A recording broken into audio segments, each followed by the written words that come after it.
स्थापितं येन भूतले स्वयं रूप कदा मह्यं ददाति स्वपदान्तिकं वन्देऽहं श्रीगुरु श्रीयुतापदकमलं श्रीगुरून् वैष्णवांश्च श्रीरूपं साग्रजातं सहगण रघुनाथान्वितं तं सजीवं साद्वैतं सावधूतं परिजनसहितं कृष्णचैतन्यदेवं श्रीराधा कृष्णपादान् सहगण ललिता श्रीविशाखान्वितांश्च नमो विष्णुपदाय कृष्णपृष्ठाय भूतले श्रीमते भक्तिवेदांत स्वामिनिति नामिने नमस्ते सरस्वती देवे गौरवाणी प्रचारिणे निर्विशेष शून्यवादी पाश्चात्य देशतारिणे वाञ्छाकल्पतरुभ्यश्च कृपा सिन्धुभ्येव च पतितानां पावनेभ्यो वैष्णवेभ्यो नमो नमः।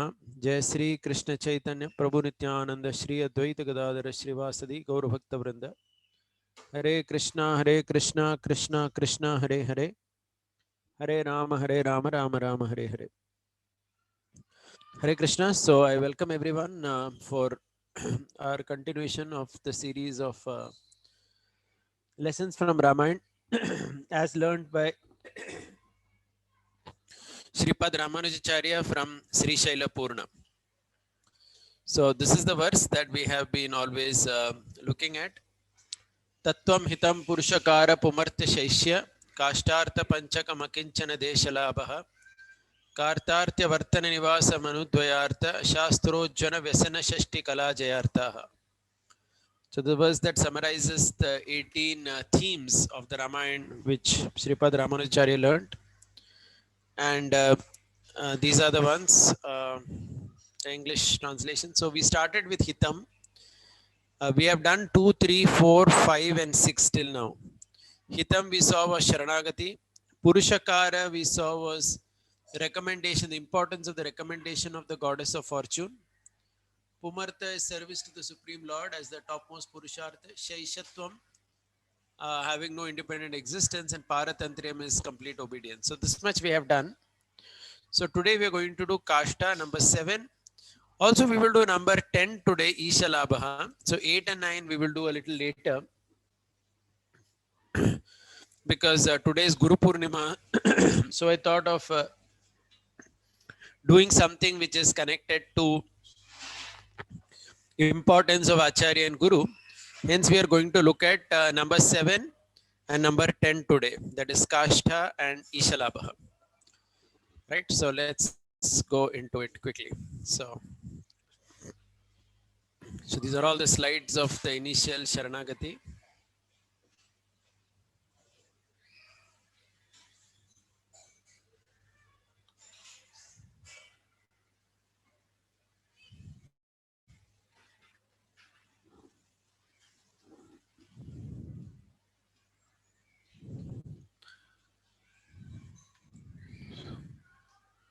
Yeah, so last time we were looking at Paratantriyam. So we saw Paratantriyam as complete obedience, creative service.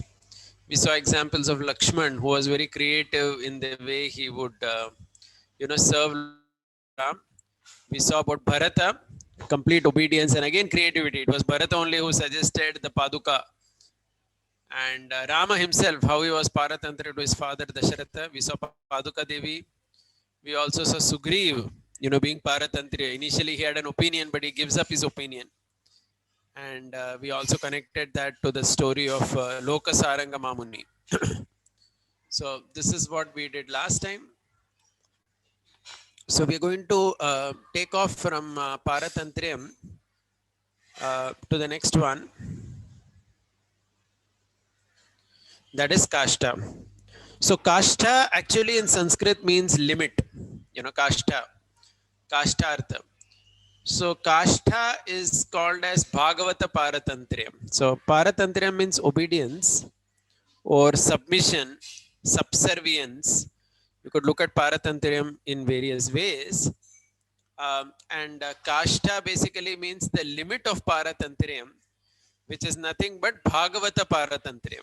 That means, that obedience, the mood of subservience towards the devotee.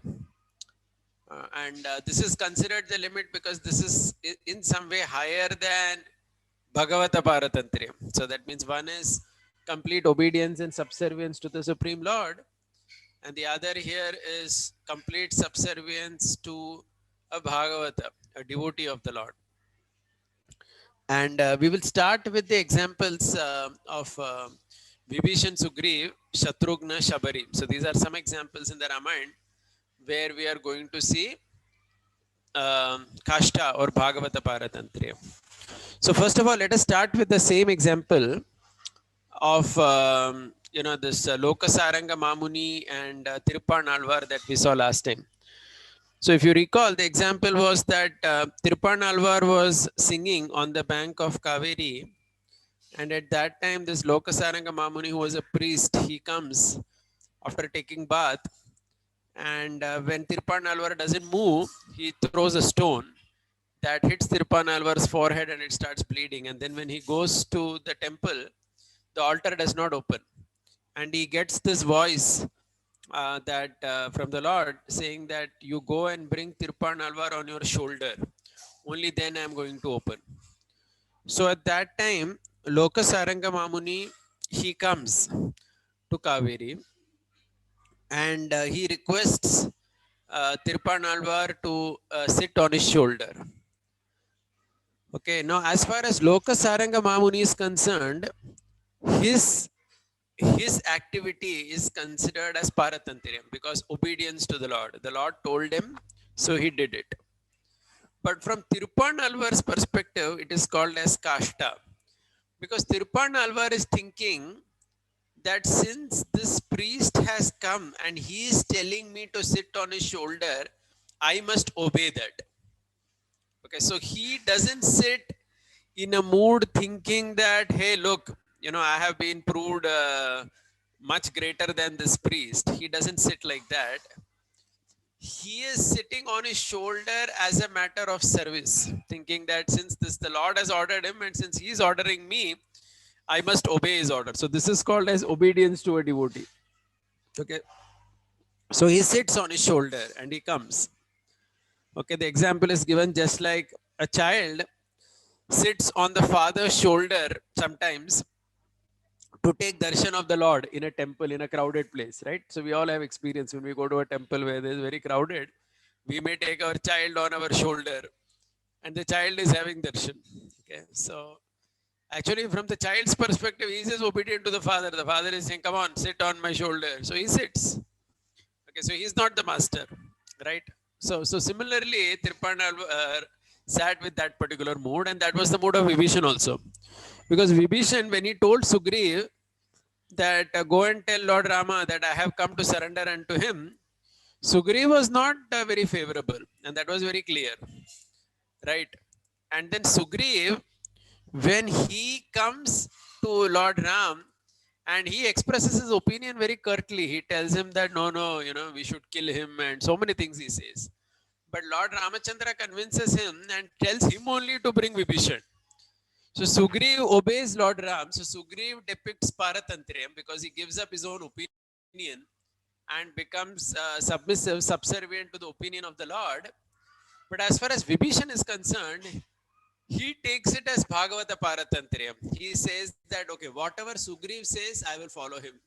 Because he is an ardent devotee of Lord Ram. So if he tells me something, I will follow whatever he says. So when Sugriv says, come on, come with me, so he goes behind him. Okay, so these are all considered examples of Bhagavata Paratantriyam, where you are submissive and you are subservient to the Bhagavata. Okay. So one of the best examples of this is Shatrughna. Okay. So among the four brothers, Rama, Lakshmana, Bharata, Shatrughna, Lakshman we discussed in detail about Lakshman as an example of Shatrughna, and Bharat as an example of Paratantriyam. And now we are going to look at Shatrughna as an example of Bhagavata Paratantriyam or Kashta. So why it is like that? It is like that because if you see carefully, Shatrughna was completely, sold out to the service of Bharata. Okay, in fact, you will never see Shatrughna coming to serve Ram sometimes. He's always serving Bharata only. And this beautiful verse in the Ramayana, Ayodhya Kand, this is considered the opening verse of the Ayodhya Kand. This illustrates Shatrughna's mood.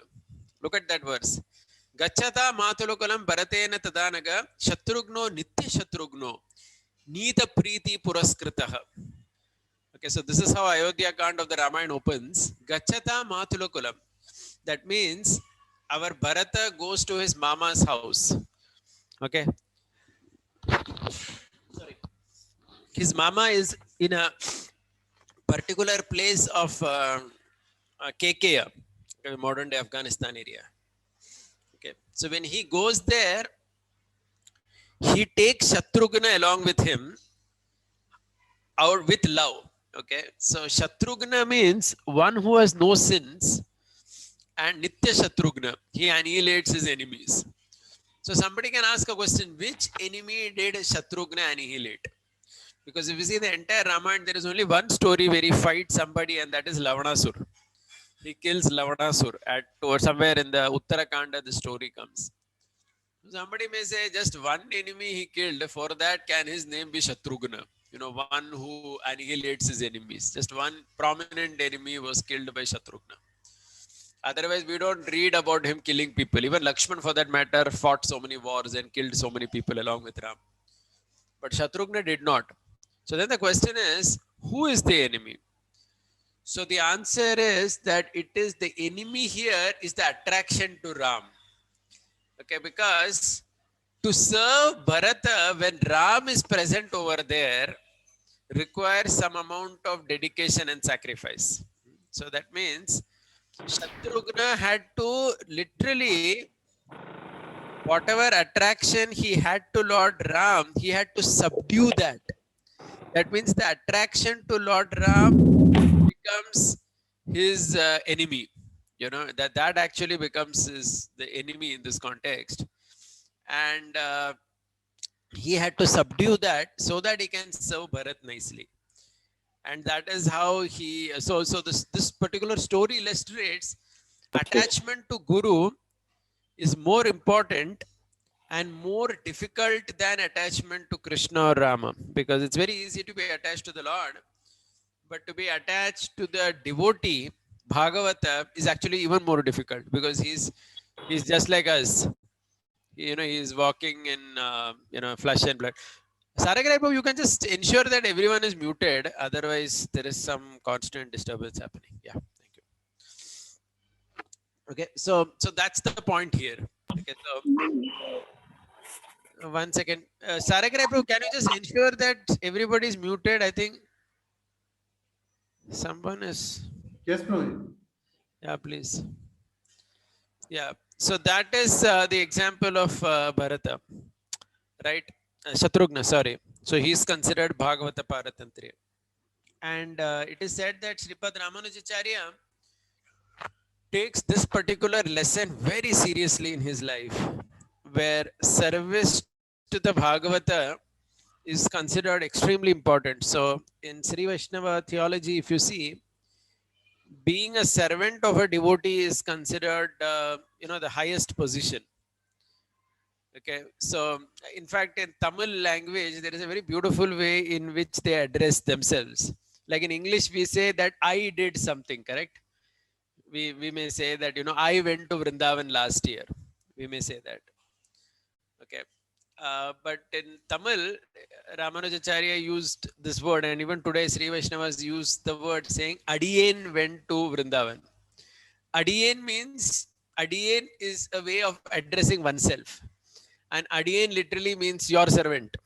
So it's like someone telling that, your servant went to Vrindavan. And who is that your servant? He's basically talking about himself, the person here. Okay, so every person, every other individual had to be addressed as Devarir.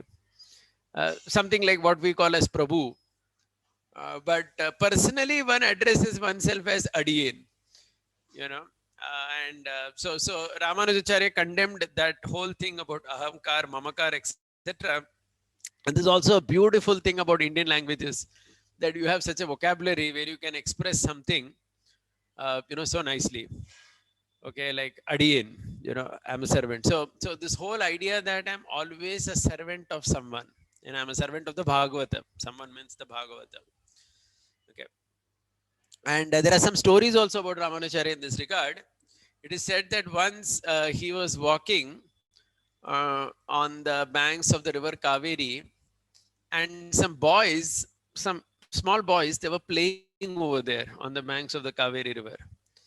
And as they were playing, they were playing some game where they were worshipping the deity, and they had made some prasad also. And the prasad was basically balls of mud from the Kaveri bank. They had taken that.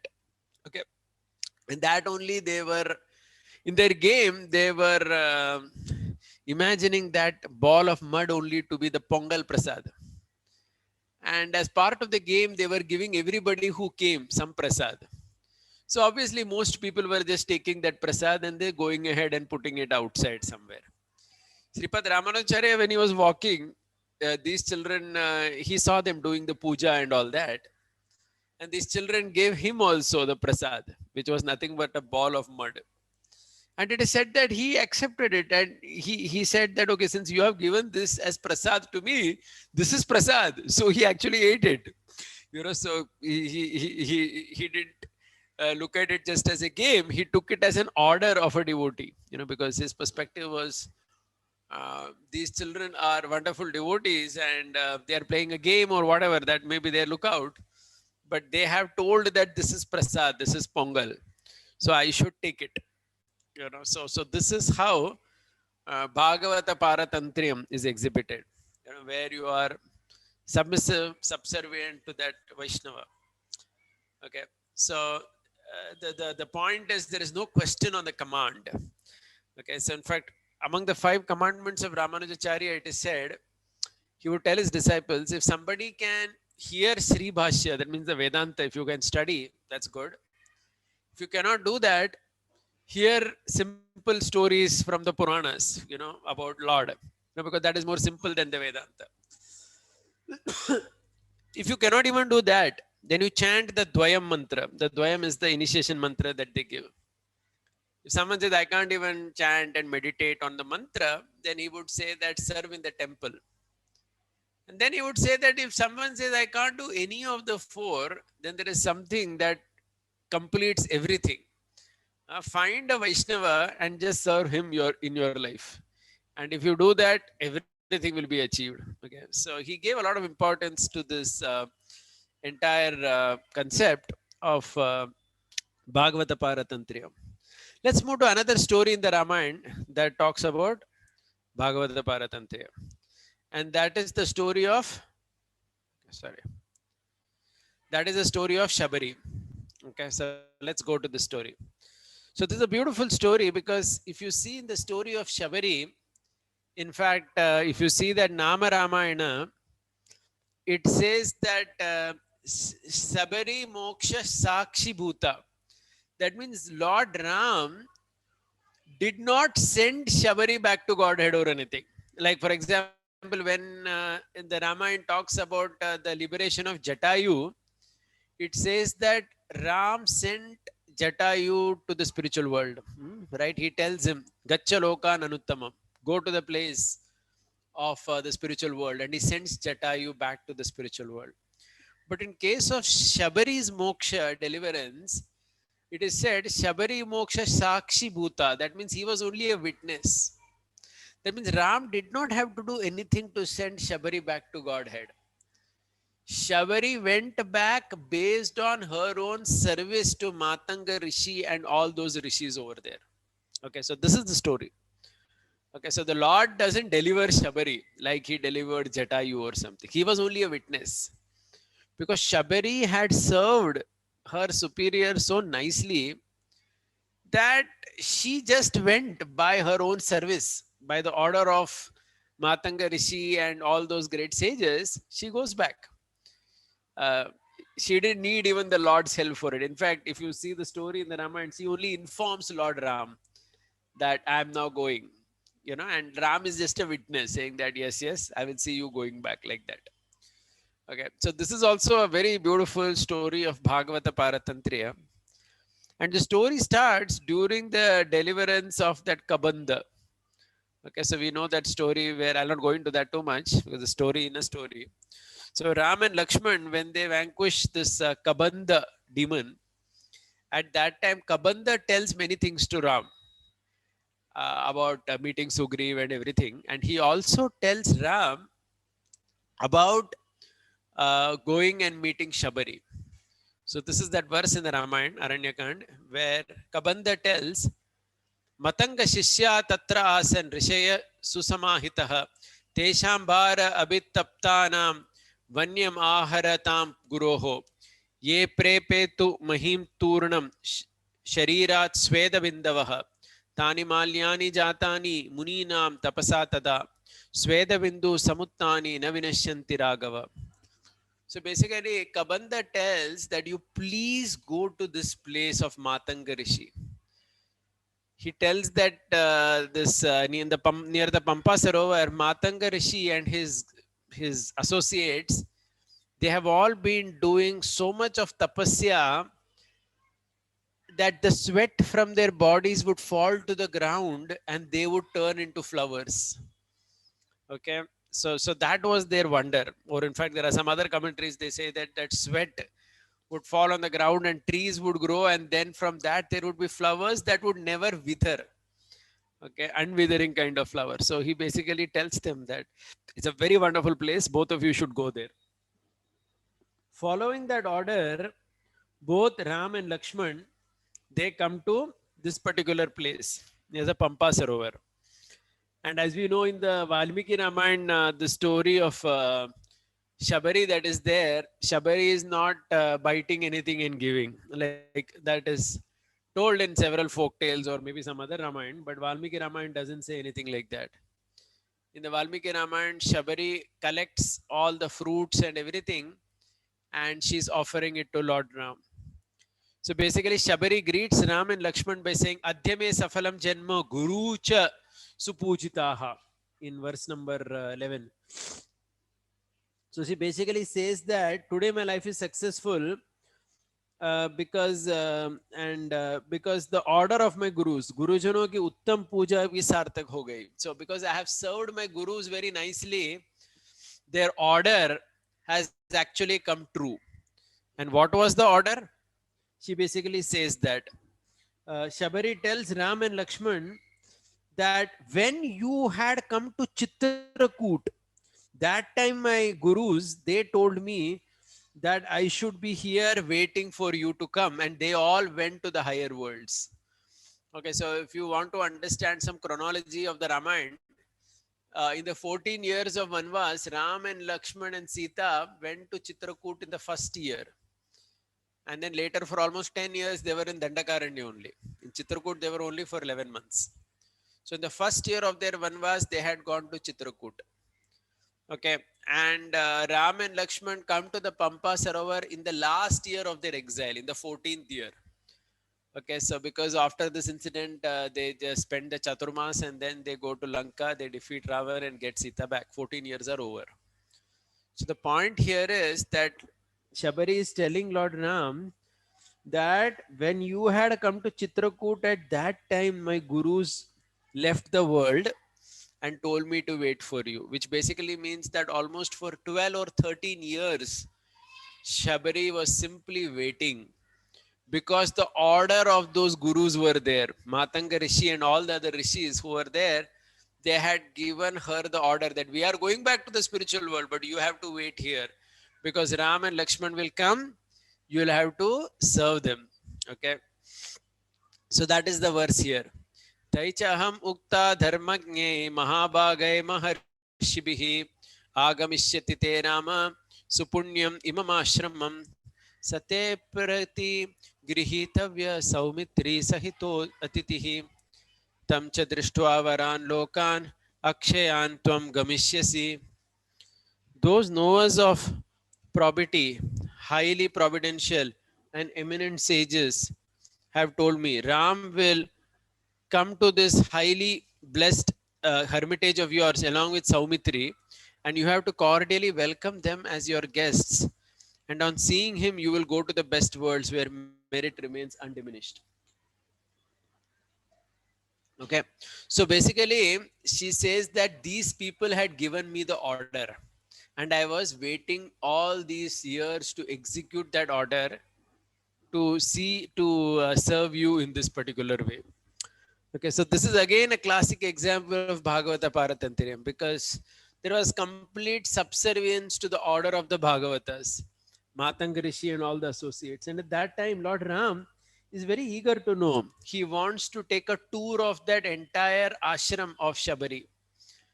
And Shabari takes Ram and Lakshman, she offers them fruits and Argya, Padya, everything. And then she takes them on a tour in that ashram. And as she takes them on a tour, she shows them all the places where these rishis did tapasya.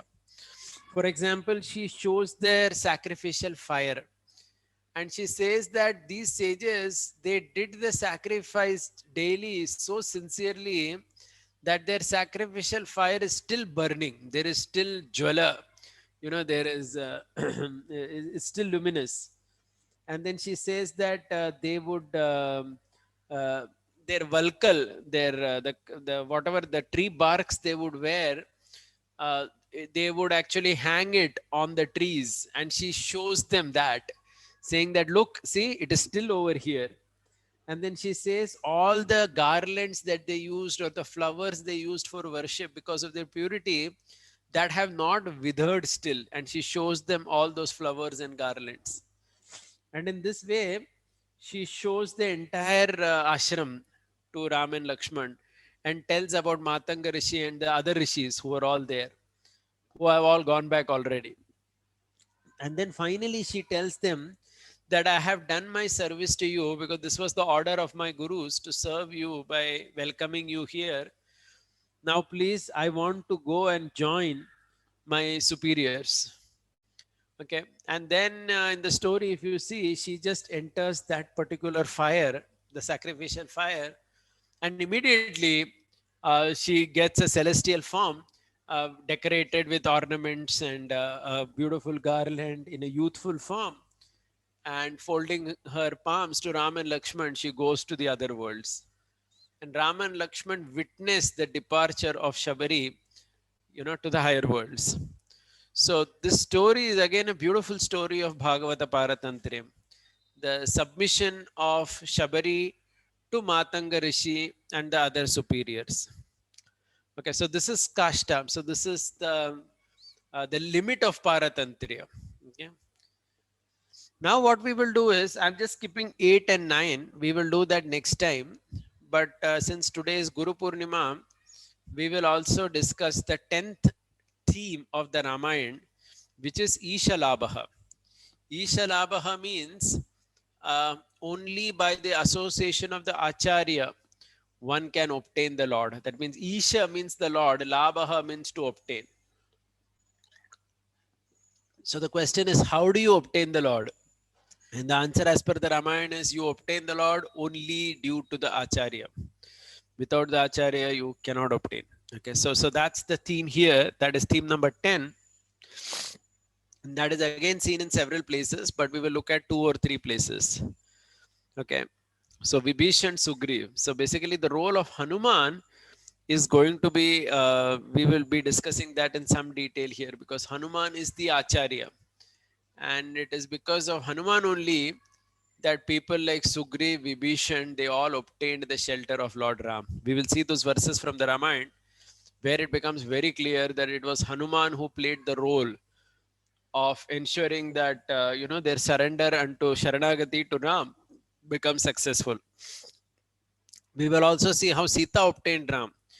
Initially because of Vishwamitra Muni during the marriage, and later when she was stolen in Lanka because of the grace of Hanumanji.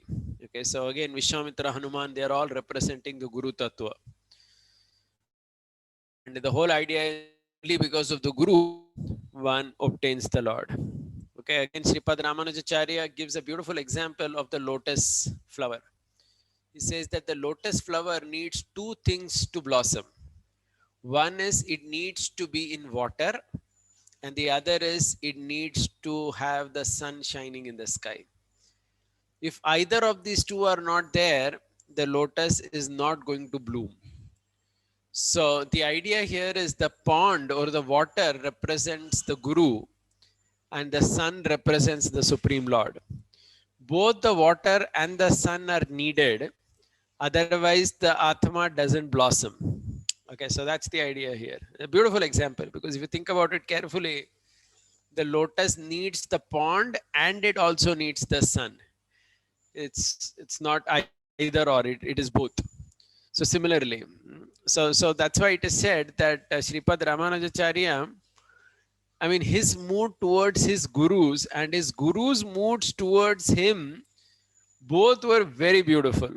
Okay. So first of all, if you go into the story, Sripad Ramanujacharya's father was Keshava Somyaji. And it is said when Keshava Somyaji was about to get married, Sri Shaila Purna, who was his brother-in-law, that means Sri Shaila Purna was the brother of Ramanujacharya's mother, right? So Sri Shaila Purna is asking Keshava Somyaji, you aren't initiated yet by a Vaishnava. How can you marry my sister? And then he initiates him. So basically, Sri Shaila Purna initiates his would-be brother-in-law before the marriage, because initiation was necessary. Vaishnava Diksha was necessary before the marriage could happen.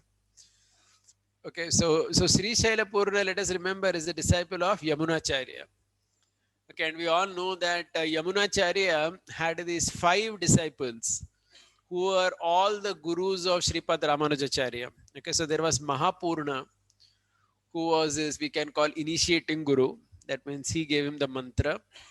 There was Sri Shaila Purna, who instructed him Ramayana. That is what we are discussing now. There was Goshti Purna, who gave him another mantra. So one mantra was given by Mahapurna, another was it was given by Goshti Purna.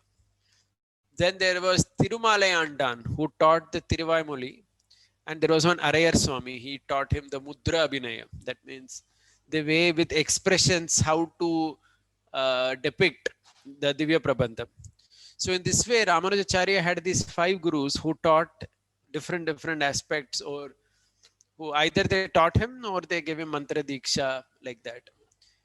And all these 5 were disciples of Sripad Yamunacharya. And it is said that Sripad Ramanujacharya was always very humble and menial towards his 5 gurus. Okay. And the 5 gurus also, it is said, they had a very beautiful mood towards Ramanujacharya. They felt, it is said that when they would discuss among themselves, they would feel that just like Sandipani Muni accepted the service of being the guru of Lord Krishna and Balaram, similarly, we have got the service of being the guru of Ramanujacharya. So for us, it is a service. We cannot think that, we are his guru or something, but for us, it is a service. So in this way, there was a very beautiful mood between Sripad Ramanujacharya and his 5 spiritual masters. There is one beautiful story in Ramanujacharya's life in this context. There was a Veena player, somebody who would play the Veena. And it is said he would play the Veena so nicely that the Lord in the temple would dance when he would play the Veena. So this person would play the Veena and the Lord would dance, the deities would dance. So Ramanujacharya asked him once, this Veena player, that go and ask the Lord, when will I go back to Godhead? That means he's referring to Ramanujacharya himself. Okay. So the Veena player said, no problem. Tomorrow when the Lord is dancing on my Veena, I will ask him that question. So the next day when the Lord is dancing, he's asking this question. This Ramanujacharya asked me to ask you when he will go back to Godhead. So Ramanujacharya, the Lord told him that he will go back in this very lifetime. Then he asks, then that Veena player out of curiosity is asking, what about me? The Lord says, no, you are not going to go. So he said, why? I'm singing for you and you're coming and dancing personally. Still you're saying I will not go. Lord said, no, you play the Veena very nicely and you have some devotion. So I like it. That's why I come. But you have not taken shelter of a Vaishnava like that. So you cannot come. Ramanujacharya has taken shelter. So he's going to come. So it is said that this Veena player, the very next day, he comes to Ramanujacharya and he actually, becomes his disciple. So he's one of his disciples. Okay, so this is how this Isha Labhaha, Yasya Prasadat Bhagavad Prasado, as we sing, without the Guru's mercy, No one obtains a lot. So this is now, we are going to discuss this theme in the Ramayana. Okay. So the first place where it comes is Ram himself, Ram and Lakshman, they have their gurus, Vashishta and Vishwamitra. And if you carefully see, it was only because of Vishwamitra that the marriage of Ram and Sita took place. As in, he played that pivotal role. Because Vishwamitra brings these two boys to Janaka's place, and then only Ram breaks the bow and the marriage happens and so on. So Sita obtains Ram, or Ram obtains Sita by the mercy of Vishwamitra. Okay, so from there itself Ishalabha comes. Okay, Sita couldn't have achieved Ram without the mercy of Vishwamitra Muni, because it was he who took Ram over there. Okay, so this is the first place where we see that. Then we see this in great detail in the character of Hanuman. Okay, so if you see these verses, Hanuman in the Kishkinda Kanda, Hanuman, we know he initially meets Ram and Lakshman and he invites them to Sugriv's ashram. And then when Ram and Lakshman come to Sugriv's ashram, Hanuman is introducing Ram and Lakshman to Sugriv. Look at that verse. Bhavata sakya kamau to bhratrau Rama Lakshmanau pragrihya charchasva yeto pujaniyatamau ubhau. He basically says pujaniyatamau ubhau. These two brothers who have come, they are worthy of worship, but they have come seeking your friendship. It's a beautiful verse if you just look at the Sanskrit itself. Bhavata sakya kamau. They have come asking for friendship. And who are they? Bhratarau Rama Lakshmanau, these two brothers. Okay, pragrihya cha archasva. They are actually venerable. Yeto pujaniyatama ubhau. They are worthy of your puja. So basically he's indicating that, don't just look at them as your friend or something. But these are two very worshipable personalities who have come. We have to actually do their puja. And it is said when Hanuman heard, when Sugriv heard this from Hanuman, if you look at the next verse, Shrutva Hanumato Vakyam Sugrivo Vanaradhipaha Darshaniyatamo Bhutva Pritya Uvacha Raghavam. On hearing Hanuman's word, Sugriva, the chief of monkeys, became presentable and gladly spoke to Ram. So basically, it's at that time he comes to Ram. So in a way, Sugriv obtains the mercy of Lord Ram only due to the grace of Hanumanji, because it's Hanuman who goes, meets the two brothers and brings them to Sugriv and introduces them properly. Okay, so this is the first place. Okay, another incident you will see. Now here in this story, what is happening is the Guru Tattva is played not only by Hanumanji, but also by Lakshmana, because in many ways Lakshmana is also representing the Guru Tattva. He is also representing Guru. So it is said that Sugriva, he makes friendship with Lord Ram, but he doesn't respect Lakshman so nicely. And that is why it is said that when Sugriv goes to fight with Vali the first time, Vali completely smashes him out. He is beaten and he just escapes with his breath to Lord Ram. And then he tells that, hey, why did you tell me to go and challenge Vali unnecessarily? I got beaten up so badly. You could have told me that you don't want to kill him or whatever. I've just got beaten. So Ram externally gives a reason saying that, hey, see, what happened was I couldn't distinguish between you and Vali. Both of you look the same. So I actually got confused and I thought if I shoot and something happens, by mistake, if I kill you, then it will be a disaster. So that's why I did not do anything. So that's the reason that Lord Rama gives to Sugriv. But we all know that this was in one sense an external reason, because it was never that the Lord couldn't make such a distinction so easily. The real reason it is said was that Sugriv had not yet submitted to Lakshmana, who was the Guru, and he had not submitted.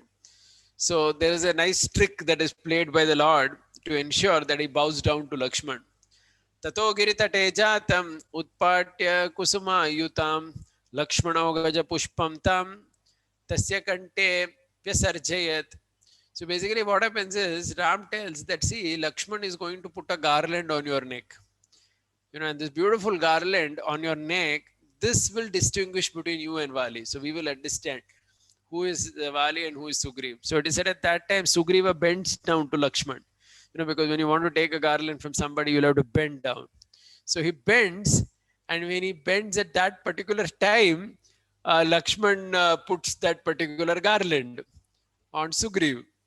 And then when that is done, then that particular condition of Sugriv having to bow down to Lakshman is achieved. Okay, because he had not bowed down to Lakshman till now. He thought that I'm just making friends with Ram. Lakshman is just an add-on. He's here, but he really did not, carefully revere him. Okay, and that was the reason why he had to get this pasting from our his elder brother. Okay, and then we know that he wears that garland, and the second time he is able to vanquish. Now, another place where this Isha Labha comes, it's actually half a sentence, but this is very interesting again, that when Vali is killed by Lord Ram, many things Vali tells Ram. There is one verse he speaks, Hatva Banena Kakusta Mamiha Anaparadinam, Kim Vakshasi Satam Madhye Karma Kritva Jugupsitam. That second verse, that first part of that second verse, this is highlighted so much.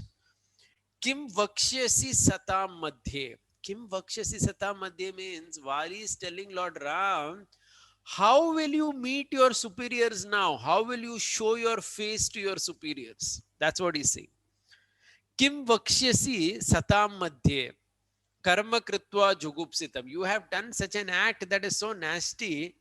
How will you go and face your superiors? Okay, so the idea that comes here in this particular verse of the Ramayana is that everybody should be very careful about what they do, because when we do something that is, condemnable or very low class act, then the thought that should come to our mind is, I am doing such a nonsensical activity. If ever I come across my superiors, how will I stand in front of them, having done something like this? So this is a very culturally powerful mood, which ensures that a person always has some shame in life, because of which he or she desists from doing anything wrong or anything that is worthy of being condemned, because he will always think that if I do like this, if I meet my Guru Maharaj or if I meet the senior devotees, how will I stand in front of them? I've done such a nasty act. How will I stand?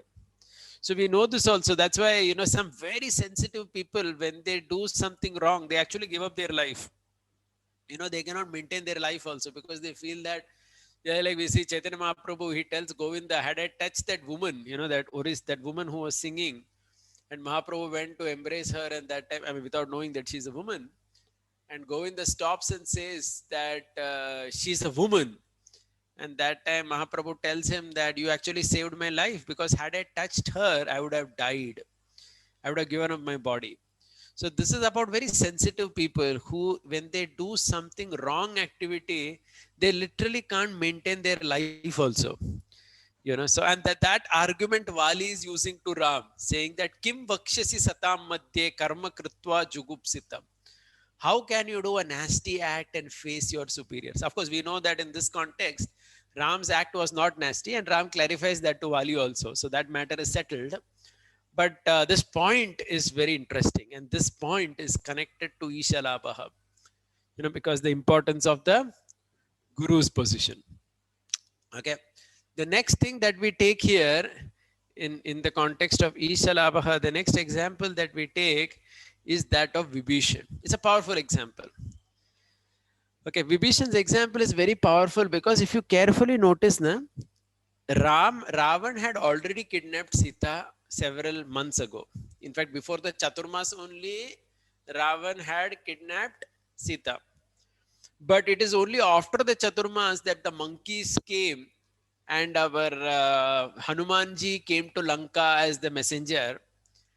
And it is only after Hanumanji came to Lanka that Vibhishan started telling Ravan openly that return Sita. Till then he had not said. Okay, so I hope you can observe this particular chronology. That Vibhishan had not told anything to Ravan, at least it's not there in the Ramayana, where he's chastising his brother or he's asking him to return Sita back to Ram, until Hanumanji came to Lanka. Okay, so that basically indicates that only when someone as powerful as Hanumanji comes, that time, when that Acharya comes, that time only even a wise man's intelligence awakens. So Vibhishan actually is representing Viveka, intelligence. Vibhishan is very intelligent. But even for that intelligence to awaken, the presence of Acharya is important. First, Acharya comes in the life, and then only the Viveka opens up. Till then, it is little subdued. Okay, so till Hanumanji did not come, Vibhishan did not fight. But then later he says, and what does he say? Yavan Lanka Samabhidravanti Valimukha Parvatakuta Matraha Dhamshtrayudhaschaiva Nakayudhascha Pradiyatam Dasharataya Maitili. So this is a verse spoken by Vibhishan to his brother Ravan, where he's basically saying, Ravan, don't do this mistake. One monkey came and destroyed this entire country. If unlimited monkeys come with all their teeth and nails and throwing stones, what will happen to Lanka? Try to understand. Okay, so in this verse also there is a reference to Hanumanji coming.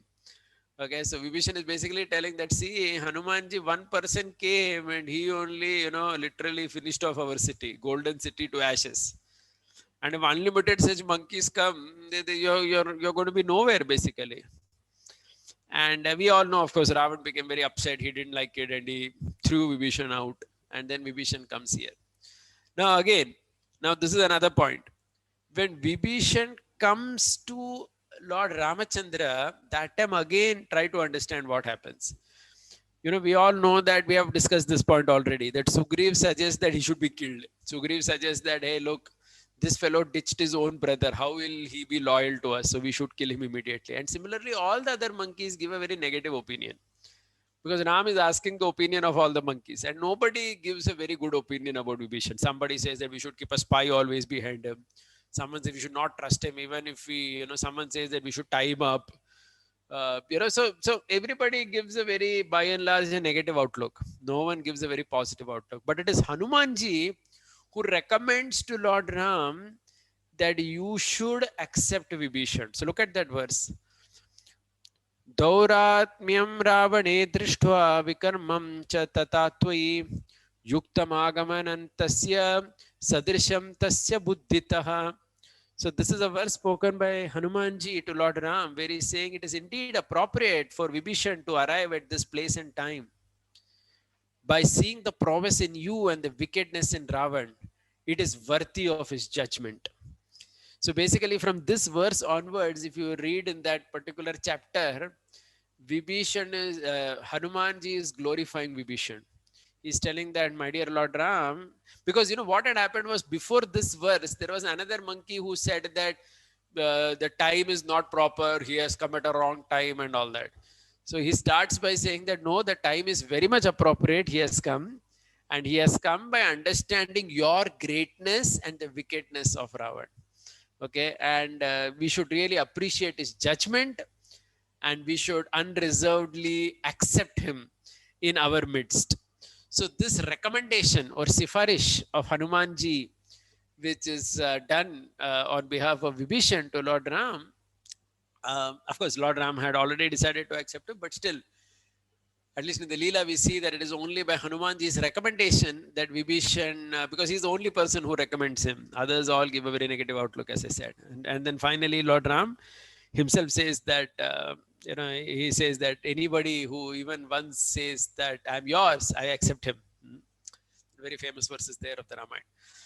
Okay, so the point is, in this particular way, we see everybody gets the Lord only by the mercy of the Guru, whether it is Sugriv, whether it is Vibhishan, or so on. And the final example in this context is Sita Devi herself. Sita Devi herself, if you see, okay, again, this is a very beautiful, we have all perhaps heard this several times in the context of Guru, but this is again coming from what Sri Shaila Purna taught Ramanujacharya. Many times, many things we hear, but we don't know from where the source is. Okay, the source is actually from Sri Shaila Purna's discussion with Ramanujacharya, where this whole discussion is there about Lanka being the material world, okay, where Ravana is the Ahankar, where Sita Devi represents the Jiva, and the Jiva goes away from Krishna or Lord Rama, getting attracted to the Maricha deer, and Hanuman is the Acharya who is sent by the Lord to find the Jiva in the material world. Ravan is considered the Ahankar, Vibhishan is considered Viveka, Kumbhakarna is Mamakara, Indrajit is representing the Anarthas. And the Acharya tells the Jiva about his relationship with the Supreme Personality of Godhead and gives hope to the Jiva in the material world. Okay, so that beautiful song is there. E mono durmati samsara bhitare. Right, if you remember that song, E mono durmati, such wickedness that I have come and landed. Tavani jajana konamaha jane patai adile tumi. Okay, so then he's singing there that you have sent your Mahajan. Okay. Daya kori more patita dekhiya kohilo amare giya. Ohe dina jana suna bhalo kota ulasita behiya. Okay. So in that particular song, Bhaktivinoda Thakur sings so beautifully that such, due to wicked mindedness, I have come to this world, and you have sent the Acharya who brings this good news. And what is the good news? That Sri Chaitanya Mahaprabhu has come, and the news about devotional service, and you simply practice this devotional service, and you go back to him. So this hope, which is given by the Acharya, is represented in this entire Ramayana story by Hanumanji. And there are some very beautiful verses in the Puranas which we would like to see in this context. So the first one says, Dashendriyanam ghoram yo manorajanicharam viveka sarati jalena samam nayati yoginam. So this is a verse from the Puranas, from one of the Puranas, which basically says that use the arrow of Viveka and fight out Dashendriyanam. Dashendriyanam means the 10-headed Ravan is the conditioned mind with the 10 senses. Okay, because the 5 Jnanendriyas and the 5 Karmendriyas are representing the 10 heads of Ravan. And Nishachara means one who does nonsense at night, because generally the tendency is to do something wrong at night when it is dark, because people think that when it is dark nobody can see us. So this is what Ravana represents. He's a Nishachara. That means Rajanichara, as you see in this verse. Rajanichara means in darkness only he becomes very active to do all his nonsense. Viveka Sarati Jalena. Okay, so you should take this arrow of Viveka and fight it out. Okay, and that arrow of Viveka is Vibhishan. And the Viveka gets activated by the presence of Acharya. Okay, otherwise Viveka is going to be just subdued. So Hanumanji coming to Lanka, so beautiful. See, Hanumanji comes to Lanka, he gives hope to Sita that Ram is going to come, don't worry. And at the same time, by his presence in Lanka, Vibhishan is activated. He starts fighting with Ravan, saying that, no, this is not right what you're doing. Okay, so everything is happening only by the power of Acharya. Okay, so this is another beautiful verse written by Swami Vedanta Desikan based on this particular story of the Ramayana. Dharpo dharkadashendriyana mano naktanchara drishyate देहेस्मिन् भव सिन्धुना परिगते दीनं दशामास्थितः अद्यते हनुमत्समेन गुरुणा प्रख्यापितः पुमान् लङ्कारूढविदेन राजतनयान् न्यायेन लालभ्यते. So this is a verse by Swami Desikan, one of the followers of Sripad Ramanujacharya, where he is saying the same thing that we just discussed. That this Dashendriya, this 10-headed demon, Ravana, hid Sita in the island in the ocean, just like we are all in the ocean of samsara. Hanuman is the Acharya who is sent by the Lord to find Sita, our Sita, that means ourselves. Lanka is compared to the body, Ravan is Ahankar, Vibhishan is Viveka, Kumbhakarna is Mamakar, Indrajit represents all the Anarthas, and the Acharya tells Jiva about his relationship with the Supreme Personality of Godhead. Okay, so with this, we end our discussion today with this, once again, with this beautiful Dhyana Shloka from the Brahmanda Purana. Vaidehi Sahitam Suradrumatale Heme Mahamandape Madhye Pushpakamasane Manimaye Virasane Sustitam Agre Vachayati Prabhanjanasute Tattvam Munibhyah Vyakyantam Bharadadibhih Parivritam Ramam Bhaje Shyamalam. Okay, so in this way, so many beautiful lessons are to be learned from the Ramayana on this auspicious day of Guru Purnima. So I'll just end just with one more point. Govind Prabhu gave a nice class from 5 to 6 today on Guru Purnima. He was telling about the difference between Drona and Dhaumya. So I'll just summarize in 2 minutes what I had heard in that. He basically said that the difference is the Acharya doesn't have an agenda like that with the disciple, and that's the difference. Because Drona, if you see, he comes with a big agenda. He doesn't teach the Pandavas and Kauravas selflessly. He's coming with an agenda that he has to settle his scores with Drupad, and that's why he's teaching. He teaches nicely, but he has his own agenda. But Dhaumya, on the other hand, he had absolutely no agenda, no expectation as a teacher, as the, and he, in fact, is so much in the background. And if you see that even today, if you ask any common person, or even mostly if you ask most devotees who was the guru of Arjun, perhaps everybody will say it was Dronacharya. Nobody will say Dhaumya. Though Dhaumya met the Pandavas when they were very young, actually, because the Pandavas had just gone to the Lakshagraha, and after that incident they meet Dhaumya. Correct? They were just maybe 20s or something, and Dhaumya is there with them for the next 100 years. When the Pandavas were coronated, Rajasuya Yajna happened. That time Dhaumya was there. When the Pandavas were in the forest, Dhaumya was there in the forest. And again, when the Pandavas came back, he also came back. So basically, you see a classic example of someone who is really a servant guru. You know, that means he's accepting the role of an acharya in the mood of a servant. You know, just like we see Ramanujacharya's teachers. They accepted that role as a teacher, as a servant. That means even teacher, you can be an acharya also in the mood of servant. Like we see Mahapurna and all these teachers of Ramanujacharya, they never thought we are greater than him. They thought that it is our service, so we should be like that. Similarly, Dhaumya was serving the Pandavas as an acharya. So this is the mood of an acharya, right? Such a sweet mood, actually. No agenda. He was not there to exploit the Pandavas, for he didn't have anything actually. Okay, and he's so much in the background. That's also another interesting thing. He never pushes himself ahead. You don't see that, and that's why he's so much in the background always. Okay, but at the same time, he was always doing things. He was always concerned about the well-being of the Pandavas. And even if you see the Mahabharata, it's beautiful. After the gambling incident, when the Pandavas go to the forest, there is a verse that describes what each Pandava was doing. And it is said Dhaumya was also going, and he was chanting those mantras from the Vedas, which are chanted at the time of death. Basically invoking the wrath of death on the Kauravas. So he was doing that at that particular time. So you will see, if you see carefully in the Mahabharata, you are going to see Dhaumya in all these places. It's a classic example of a teacher, very selfless, he does.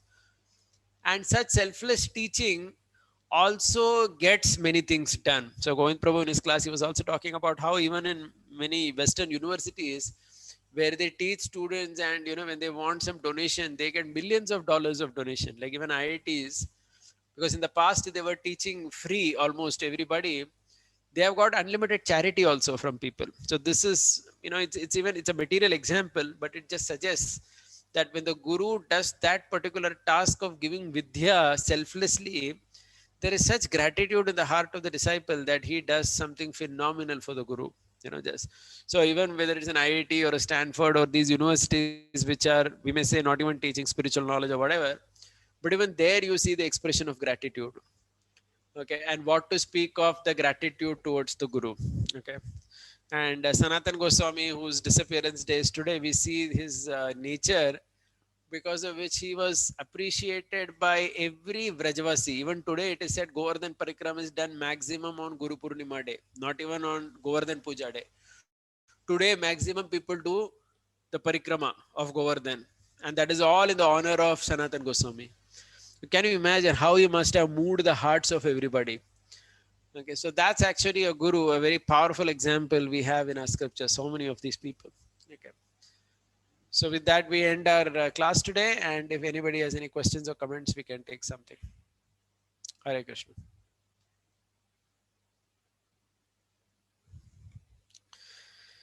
Yeah, Nitin Sharma, go ahead, please. Hare Krishna Prabhuji, Danvat. Am I audible? Yeah, very much. Okay, thank you for the wonderful class. I have 2 points and 2 questions regarding. One is about the Guru Purnima. Recently, in the initial days, we were told maximum time that it is an impersonalist concept and it is an appearance of the Vyas Dev, and we generally celebrate the Guru Purnima. We worship the Guru mainly on the Vyas Puja day of that particular Guru. And now recently in the few years I've seen that slowly Guru Purnima concept is coming in our ISKCON also. So simply your comments on that. And second point is that today also in your class you have compared like Sita Mata with the Jiva and all several comparisons were there. And in Krishna Lila also we have heard about the Bhaktivinoda Thakur, how he compared with the misgivings in our heart. But also in our initially we were, when we hear the analogy that the Jiva, the Kurukshetra, your body is Kurukshetra and these senses are like Pandava or something, that analogy was strictly very much criticized openly. So these 2 points, and sometimes we give the analogy and sometimes the analogy is criticized. So I just want the comments on both these points from you. Thank you. Yeah. Regarding the first point, Govind Prabhu today he was making this. He was saying that Vyasa Puja is the respect offered to one's guru. Okay, so the guru is represented by an individual in your life, right? So that guru is worshipped on Vyasa Puja day. But Guru Purnima is the day when you honor Guru Tattva. And if you carefully see now, Guru Purnima is celebrated by all sampradayas. Vaishnava Sampradaya, this Shankara Sampradaya, everybody has Guru Purnima. So it's a universally accepted, festival. And it's very much there in our Vaishnava calendar also. It was always there. Maybe on some things we unnecessarily emphasize, we put it down a little too much, which need not have been the case, because Guru Purnima, it is not something impersonal or something. Of course, the impersonalists also observe Guru Purnima, but even Vaishnavas observe as a celebration of the Guru Tattva. So there is the Guru individual who is worshipped on Vyasa Puja, and Guru Tattva is worshipped on Guru Purnima. So I think that's the difference. And regarding the second thing about analogy, see, the problem with the analogy is only if you negate the story and you say that the whole thing is analogy. So if you go to the Kurukshetra example, why we would criticize that is because sometimes some people say that the battle of Kurukshetra never happened. The whole thing is a story, allegory. Then that is something that Vaishnavas don't accept. Okay. But after accepting the story, in the story to find analogies and to find lessons, that is perfectly fine. There is never any problem with that. Okay, and these example which is there, which I'm sure all of you have heard even before, the example of Sita being the conditioned soul and Lanka being the body and so on, this is obviously given by learned by Sripad Ramanujacharya from Sri Shaila Purna, who perhaps learned it from Yamunacharya. So it comes in a parampara, so that analogy has some great meaning in it, and certainly we accept it. Only if we say that the story itself we reject for the sake of analogy, then that is a problem. Otherwise, it's okay. Okay, Prabhuji. Thank you. Welcome. Anybody else with any other question or comment? Haribol. Yes, Rishabh Prabhu, go ahead. Yes, Prabhuji, today Prabhuji was mentioning about this point that somebody had asked this question, how to choose a guru, and then Prabhuji was telling that better to focus on Guru Tattva, and then the universe will help you to, he will send the guru to you. So I was just thinking that why Prabhuji focuses more on Purushartha, and now he's, so I was just thinking that shouldn't we be the one who is actively searching for it rather than telling the universe will send him to you?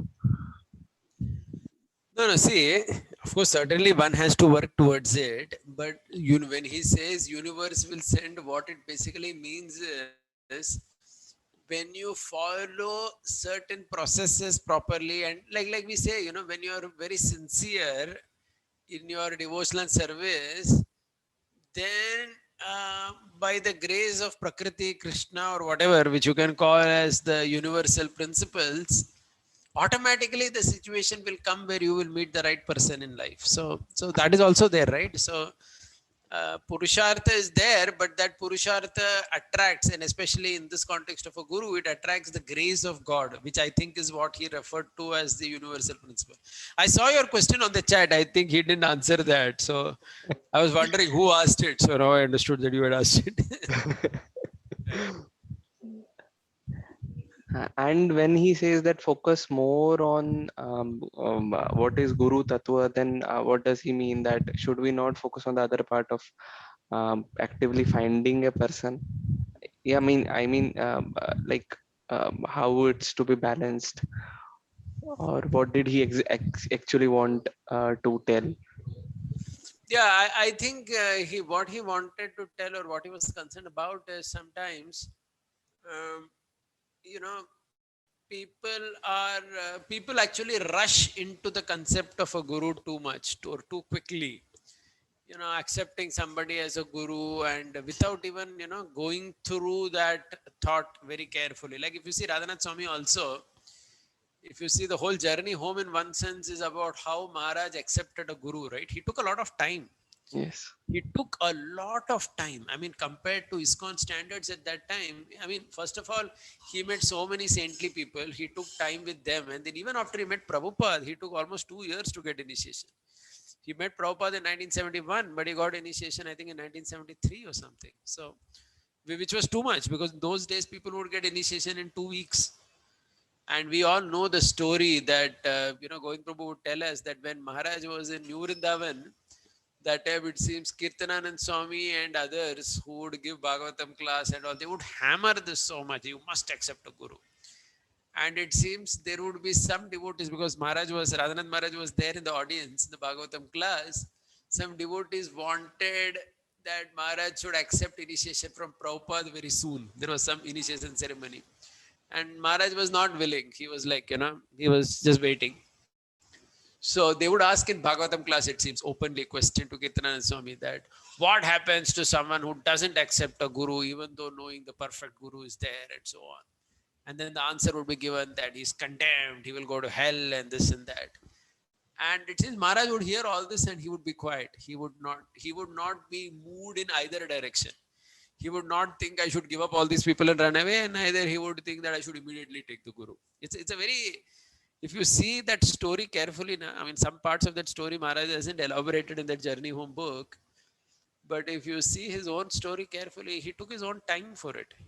He you know, only when he was convinced, he did whatever he did, right? So I think that's a very good example to see about not rushing into it too much, as if it is a, you know, it's a social obligation or it's an institutional obligation to accept. So one takes his time, and that's fine. Even Prabhupada, I mean, he met Saraswati Thakur in 1922. He took initiation in 1933. Took 11 years to take initiation, which is a lot of time those days. Nowadays, people are waiting 10 years. That's a different thing. But those days, to wait for so long was a lot, actually. So people would wait. It is. So then nothing to hurry so much. So it's to be done with a lot of thought as to why I'm doing what I'm doing, and so on. I think that's what he was saying. Yeah. But Prabhupada just decided it very quickly in the first meeting, and then due to some reasons or family reasons, it became delayed. But then it was very quick. No, His I first mean, that meeting. order he took in 1922, but it's not that he did anything about it. He Yes. was impressed. Now, if you see, if you care for the story of Prabhupada also, he heard from Saraswati Thakur that go and preach in the Western world. He was impressed. He said he's a very nice sadhu, but not that he wanted to do anything about it immediately. He took his own time, right? I mean, you may say family or whatever, but the point is he took his time. It's not that he rushed into it, Yes. right? Even that order, if you see, of going and preaching in the West, though it was there in his mind, until his family duties were over or whatever he did, he again did not do anything about that. He took a lot of time for that. I mean, in a sense also. Thank you, Prabhuji. Yeah, Haripal. Anybody else with any other comment?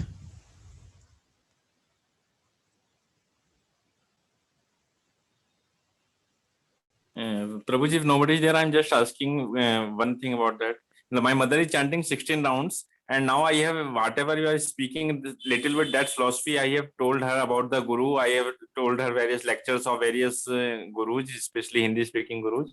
So what should be the our line of approaching? Because her approach is that the somebody who is very situated to nearby to her place, she can approach, and her his her god brothers will be there. So something is her approach is like that. That who is very physical proximity. So that approach is good.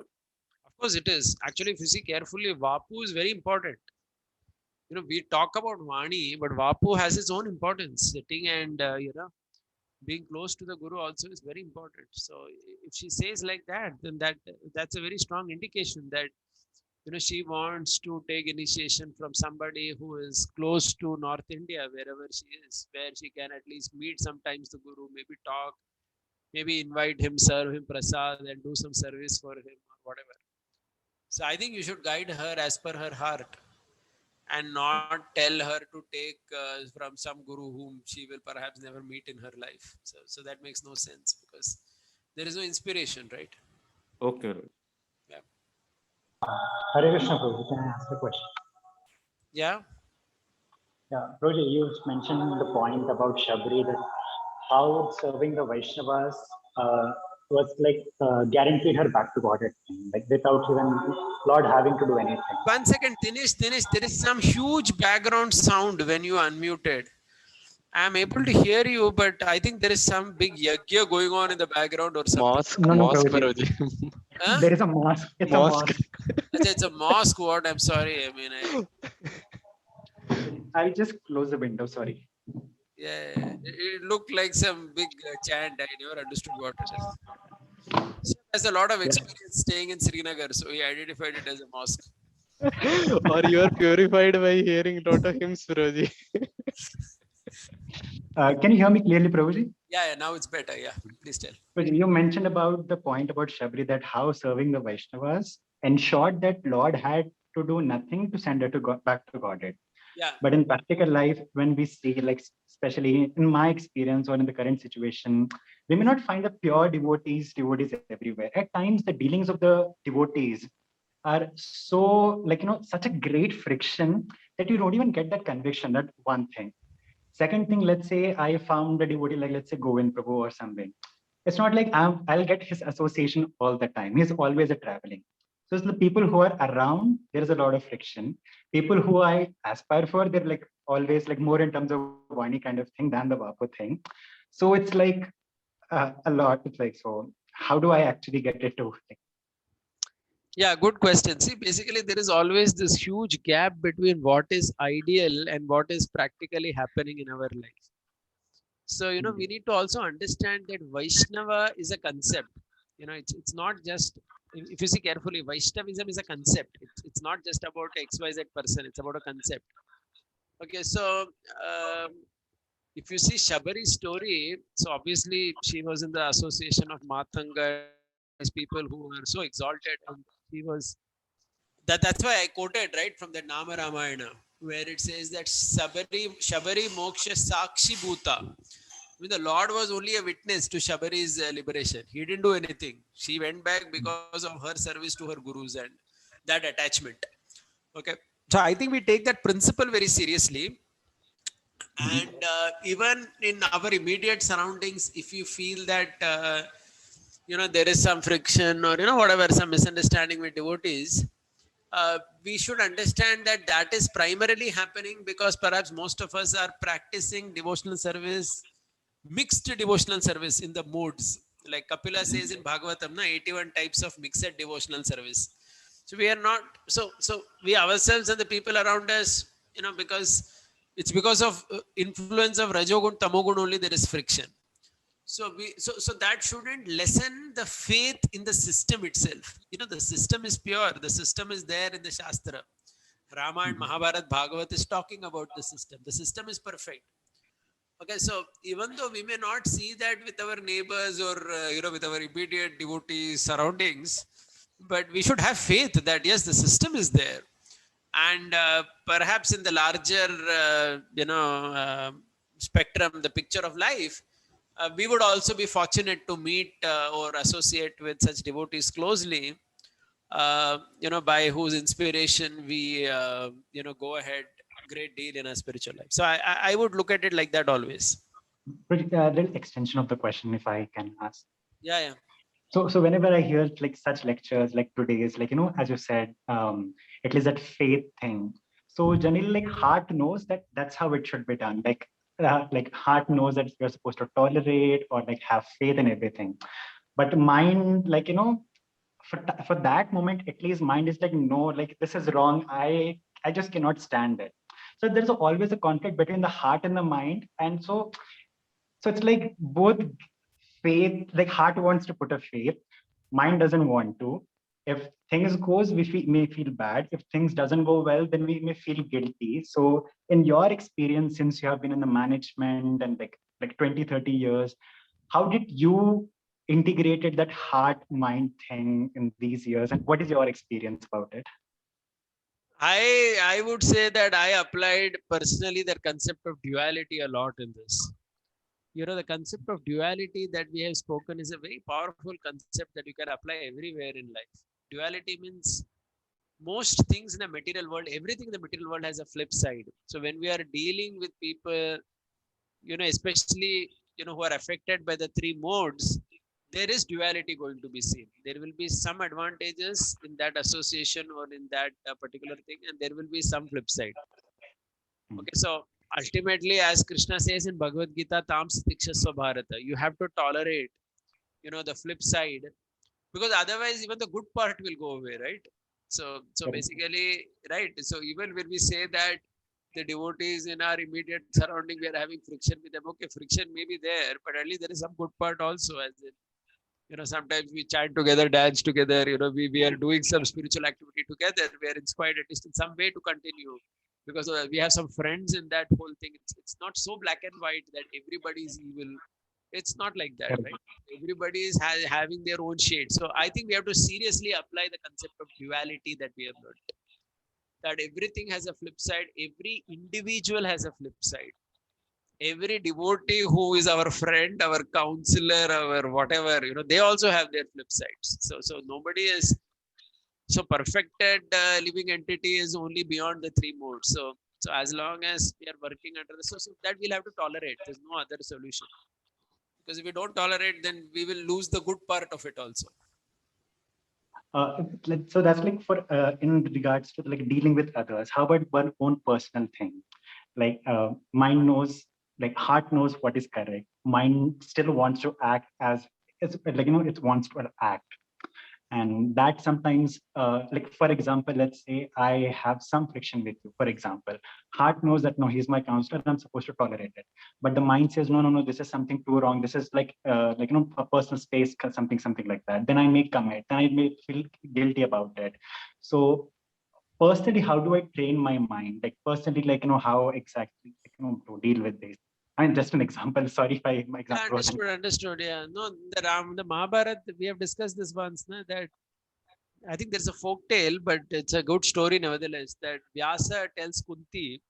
So basically, when the Pandavas get married to Draupadi, at that time Kunti is thinking, the Pandavas are thinking not to go back only to Hastinapur, at least for some time.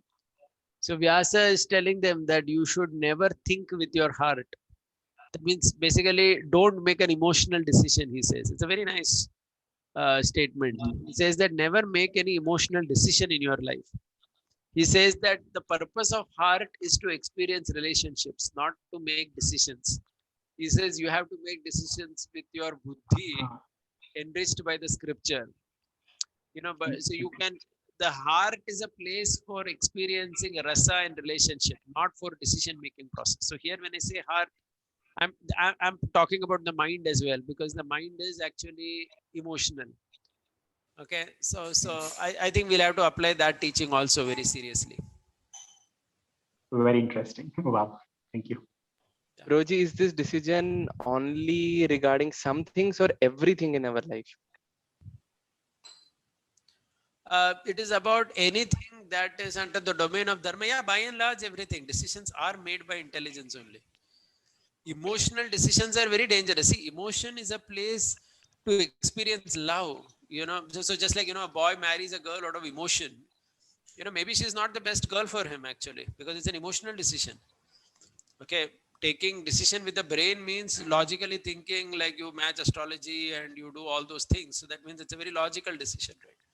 So decision is generally to be done with the brain and not with the heart. Heart is a place for experiencing relationships. There, right? So you're sitting with your wife, you're sitting with your family, you're you know, exchanging some, you're having some sweet exchanges. So that is coming from the heart. There you don't bring logic over there, correct? Like Krishna is dealing with Rukmini, Satyabhama. All those dealings are with the heart only. That is not with the brain. Krishna is dealing very emotionally with Rukmini, Satyabhama. He understands their emotions. He, you know, he plays with them. He makes fun of them. All that is happening in the domain of the heart. But decisions are always taken with the brain only. Okay. Broji, A just last question. There was a last question by, I think, yeah, Kamal Kamal Gopidas. Gopi Mataji. Yeah, go ahead. Please go ahead. Prabhuji, in between 5 minutes, maybe I had missed some part of the class, so I'm not able to. I don't know whether you have answered this. You were mentioning that Sita got the Lord by the mercy of Vishwamitra, and second time because of the mercy of Hanuman. So the question is how to understand this, because Sita is Lakshmi herself, with the extension of Radharani, and all the devotion is coming from Radharani. Yeah, yeah. Please So in, yeah, I understood. So in this example, Sita Devi is being equated with a jiva. See, I mean, I agree with you that Sita Devi is an eternal consort and she's beyond all these things. But from the lesson perspective, Isha Labhaha. Isha Labhaha means what? How do you obtain the Lord? And the answer is, you obtain the Lord by the mercy of Guru. So how did Sita obtain Ram? First time she obtained due to the mercy of Vishwamitra. Vishwamitra only got Ram to Janaka, Mithila. Without Vishwamitra, Ram would have never walked there. There was no plan. It was Vishwamitra only who consciously took the two brothers there. So first Sita got Ram by the mercy of Vishwamitra, and later when Sita was caught in Lanka, she got Ram by the mercy of Hanuman, because it was Hanuman only who found Sita over there. Correct. So in both these examples, if you carefully see, Sita is getting Ram either by the mercy of Vishwamitra or the mercy of Hanuman. So the point was, so here Sita is represented by the Jiva Tattva. Okay, so we know that she is not a Jiva, so that point is known. It is limited to this context. Is that okay? yes, Prabhu. Yeah. Hare Krishna. So thank you everyone for your patient hearing, and we'll conclude our discussion on Guru Purnima today. So we had a nice discussion on this topic. Srila Prabhupada ki jai, Gaur Bhakta Vrinda ki jai, jai Gaur Premanand ji. Hare